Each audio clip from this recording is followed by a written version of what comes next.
This is Queen Elizabeth I, speaking to you from the 16th century. It's a Woman Crush Wednesday. Join Professor Buzzkill as he crushes on women from history who deserve more fame and glory. You know, it's funny how things happen. We recently had a show on Robert Kennedy's speech on the death of Martin Luther King. In that speech, he quoted Greek poetry twice. And one of you buzzkillers out there asked if I knew which translation he had used. Well, of course, I didn't. But I set the Buzzkill research team onto the question, and very quickly they determined that it was Edith Hamilton, the famous American classicist of the early 20th century. And that made sense, I thought. Edith Hamilton's books were very popular during most of the last century, and it's very likely that Robert Kennedy would have read them in school or college, or would have come across them at some time in his life. Edith Hamilton's work was certainly in his generational wheelhouse. Even though Edith Hamilton is far too famous to be the subject of a Women Crush Wednesday episode, our team of researchers pointed out to me that her sister, Alice, who lived from 1869 to 1970, definitely deserves more historical fame and glory. I'll get to her primary career in a minute, but let me tell you some of the things she did in her spare time.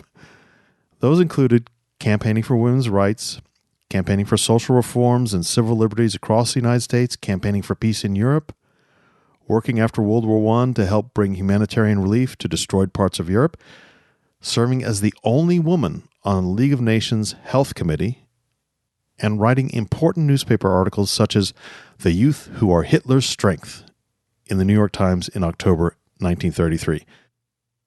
That article provided an early warning of what Nazi training and Nazi education was doing to the young people of Germany. Ordinarily, these types of things would have made for a full and admirable life.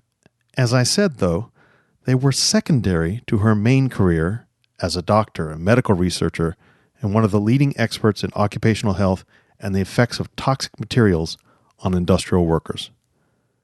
And oh, by the way, she was the first woman appointed to the faculty at Harvard University.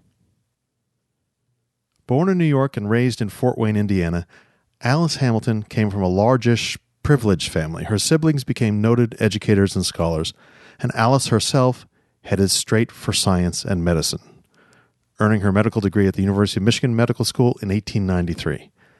Afterwards, she undertook hospital internships in Minnesota and in Boston, and traveled to Germany to study at some of the most advanced medical universities in the world, and then did postgraduate work at Johns Hopkins. All this was in the span of 3 years, by the way. After leaving Johns Hopkins, she became a professor of pathology at Northwestern University near Chicago. While there, she also joined Jane Addams Hull House as a physician, and she lived at Hull House along with a number of other like-minded social reformers. And it was at Hull House and in working with the residents there that Dr. Hamilton first saw some of the terrible effects that industrial chemicals and lead poisoning had on workers in Chicago. And it was then and there that she resolved to specialize in industrial medicine and researching the causes of disease among American workers. And so, for the rest of her career, Dr. Hamilton continued to study the causes of work-related illness. She joined the Illinois State Commission on Occupational Diseases in 1910, agitated successfully for workers' compensation laws in Illinois and Indiana, and urged the passage of occupational regulations in other states. She eventually became the leading expert on lead poisoning, which turned out to be a very common and serious problem during America's industrial age. Consumer and industrial products from dyed shoe leather all the way up to gasoline were found to have highly dangerous levels of lead and nearly a dozen other noxious chemicals. During World War I, she discovered that munitions workers were being made very sick, and in some cases dying, from overexposure to TNT. Her governmental panel on this recommended workplace protections against TNT, and it eventually solved the problem. Dr. Hamilton also pioneered the identification of mercury poisoning among hatters, those who made hats, carbon monoxide poisoning in steel workers, and the causes of an alarming number of pulmonary tuberculosis cases in stonecutters and carvers. She was appointed to the faculty of Harvard Medical School in 1919 and stayed there until 1935. It was a big deal when she was hired. The New York Tribune ran an article headlined, "A Woman on the Harvard Faculty. The last citadel has fallen. The sex has come into its own." Even though she did all this important medical work at Harvard, was a great fundraiser for the Harvard Medical School and the university generally, in most university affairs, Dr. Hamilton was treated as a second-class citizen. She couldn't march with the male faculty members at graduation. She was excluded from the faculty club and the Harvard Union, both very important aspects of social life at Harvard. And believe it or not, she never received a faculty promotion. That's right, never.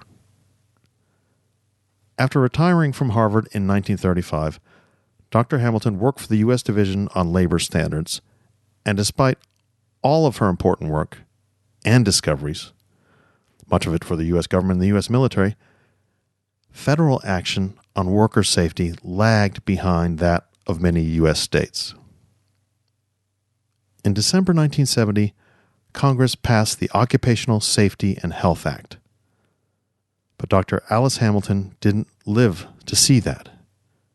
She had died 3 months earlier, on September 22nd, aged 101.